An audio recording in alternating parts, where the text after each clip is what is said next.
14 શનિવારે રાત્રે 8 વાગ્યાના સોમવારે વડોદરાના વેપારી મોરખલાનો મેળો પતાવી પોતાના ઘરે વડોદરા જઈ રહ્યા હતા. તે દરમિયાન બોડેલી તાલુકાના સૂર્યાખોડા 3 રસ્તા નજીક વડોદરાના વેપારી એકતાનગર ખાતે રહેતા રફીકભાઈ શેખ જેઓ પોતાની રિક્ષામાં સામાન લઈ વડોદરા જઈ રહ્યા હતા. જે દરમિયાન 8 જેટલા લૂંટારૂ ટોળકીએ રસ્તો રોકી રફીકભાઈની રિક્ષામાંથી ખેંચી માર મારી કપડાં ફાડી નાખી નગ્ન કરી રૂપિયા 6 થી 7 હજાર તેમજ 13 ડઝન જેટલી કપ રકાબી લૂંટી લઈ અંધારામાં ફરાર થયા હતા. રફીકભાઈએ બોડેલીના તેમના જમાઈ મોહમ્મદ પઠાણને ફોન કરી સઘળી હકીકતની જાણ કરી હતી, જેથી મોહમ્મદભાઈ પઠાણ કપડાં લઈ સ્થળ પર પહોંચ્યા હતા. ત્યારબાદ ગભરાયેલા રફીકભાઈ વડોદરા જવા રવાના થયા હતા. ગભરાયેલા રફીકભાઈએ આ અંગે કોઈ પોલીસ ફરિયાદ નહીં કરી હોવાનું જણાવ્યું હતું. ઉલ્લેખનીય છે કે બોડેલી પાંચમના મેળાના દિવસે પણ વડોદરાનો વેપારી એ જ રોડ પર લૂંટાયો હતો.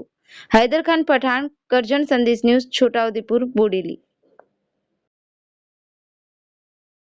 જી કાકા, તમારું નામ ને શું બનાવ બન્યો હતો તમારી સાથે ને ક્યાં બનાવ બન્યો હતો? સાહેબ, મારે બનાવ એવું થયું કે હું મેળામાંથી આવી રહેલો, સીધું આપણે એ સૂર્ય ઘોડાવાળો રસ્તા પર જતેલો. મારે એકચ્યુઅલી બરોડાવાળો હાઈવે પકડવાનો હતો. તો મારા જવાને એમ કીધું એ રસ્તે જતા રહો પપ્પા. રસ્તામાં પથરા ને પછી ઝાડા, આવા ઝાડના ડાકલા અને બધું પડેલું હતું. ક્યાં આગળ પડ્યું હતું ને કયા રસ્તા પર પડ્યું હતું? સૂર્ય ઘોડા ત્યાં રસ્તા પડે છે એનાથી થોડું લેફ્ટ સાઈડ જતા રોડ પર જ પડેલું હતું બધું, ને આજુબાજુ ખેત હતા. તો મેં જેવું ગાડી પલટાય એવું ખેતમાંથી 4-5 જણા આવ્યા ને ડાયરેક્ટ ગાડી પર હુમલો કર્યો મારા પર. મને કહ્યું નીચે ઉતરી જાઓ, તમને અમે કશું નહીં કર્યું. મારા ગજવામાંથી ગજવા ફાડી નાખ્યા. શર્ટ બી આ જ છે. આ ઉપરના ગજવામાંથી પૈસા લઈ લીધા, નીચેથી બધા પૈસા લઈ લીધા. કેટલા પૈસા લઈ લીધા? ને મારો ગલનો લગભગ 5 થી 6 હજાર રૂપિયા ગલનો હતો મારો.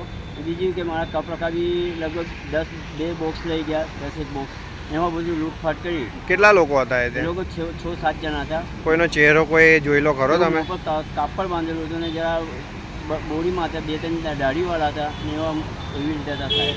તો આગળ કંઈક તમે પોલીસને જાણ કરી છે ખરી? કંઈ સાહેબ, અમે પોલીસમાં જાણ કરવાની વિનંતી જ નહીં થઈ કે મેં મારા હોશ અવાજમાં મને આખો નાંગો કરી દીધેલો. મેં કપડાં વગર જવું કર્યું, પ્રોબ્લેમ નહીં હતી. પછી મારા જમાઈ પાસે મેં કપડાં બોલેલીથી મંગાયા. પછી મેં કીધું ભાઈ બરોડા પછી મારા જમાઈના કપડાં પહેરીને હું આવ્યો. મારા કપડાની હાલત બગાડી નાખી એ લોકોએ. બસ બીજું મારા સાથે કોઈ